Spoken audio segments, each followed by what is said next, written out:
పరిస్థితి చాలా దారుణంగా ఉంది. అంటే కొంత డెవలప్మెంట్ హార్బర్ లోపలికి వెళ్ళడంతో ఆ ప్రెజర్ ఇటు వచ్చి సుబ్బంపేటను కొడుతుంది. అంటే ఎక్కడో చోట ఈ ప్రెజర్ కొడుతుంది సముద్రం, అది మనం ఆపే పరిస్థితి కాదు. దీనికి 14-19లో మనం ఏం చేసామంటే ఈ బౌల్స్ అన్నీ కూడా అక్కడ లైట్ హౌస్ దగ్గర నుంచి అటు కోనపేట వరకు ఈ బౌల్స్ వేసుకుంటూ వెళ్ళాం టెంపరీగా. అవే కాసింది ఇప్పటి వరకు, కొంత జియో ట్యూబ్ కాసింది. ఎలక్షన్ ముందు చంద్రబాబు లోకేష్ గారు కూడా మాట ఇచ్చారు పెరుమాళపురం మత్స్యకారుల మీటింగ్లో.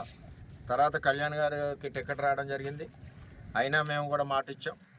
చంద్రబాబు నాయుడు గారు ఆల్రెడీ కేంద్ర ప్రభుత్వానికి ఉత్తరం రాశారని చెప్పారు. అదేవిధంగా ఇటు ఎమ్మెల్యే గారు మేము కూడా అందరం కూడా సపోర్ట్గానే ఉన్నాం. మత్స్యకారులకు ఎట్టి పరిస్థితుల్లో నిర్మాణం జరగాలని త్వరలో జరుగుద్ది. ఏదైతే మీరు కూడా ఉండి ఇబ్బందులు పడే గంట కొమరగిరి లేఅవుట్ అప్పుడు చంద్రబాబు నాయుడు గారు ఉన్నప్పుడు కేంద్ర ప్రభుత్వానికి SEZలోంచి 100 ఎకరాలు రిలీజ్ చేయమని ఉత్తరం రాశారు. ఆ ప్రాసెస్లో ఉండగా ప్రభుత్వం పోయింది. ఇవన్నీ వాస్తవాలు. వైఎస్ఆర్సీపీ గవర్నమెంట్ వచ్చినప్పుడు మళ్ళీ ఆ 100 ఎకరాలు శాంక్షన్ అయింది. అప్పుడు ప్రపోజల్ 100 ఎకరాలు ఎందుకు పెట్టారంటే ఉప్పాడ, మూలపేట, అమీనాబాదు, కోనపేట సంబంధించిన మత్స్యకారులందరికీ అక్కడ పట్టాలు ఇవ్వాలని అప్పుడు చంద్రబాబు నాయుడు గారు ప్రపోజల్ పెట్టారు.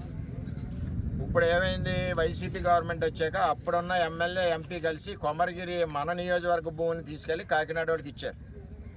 మాకు అభ్యంతరం లేదని అంచేత కాకినాడ వాళ్ళు సైట్ ఇచ్చారు. ఎవడన్నా బుద్ధున్నవాడు ఎవడన్నా ముందు ఇంట్లో పిల్లలు తినాలి కానీ బయట వాళ్ళకి ఎవడన్నా ఇస్తారా?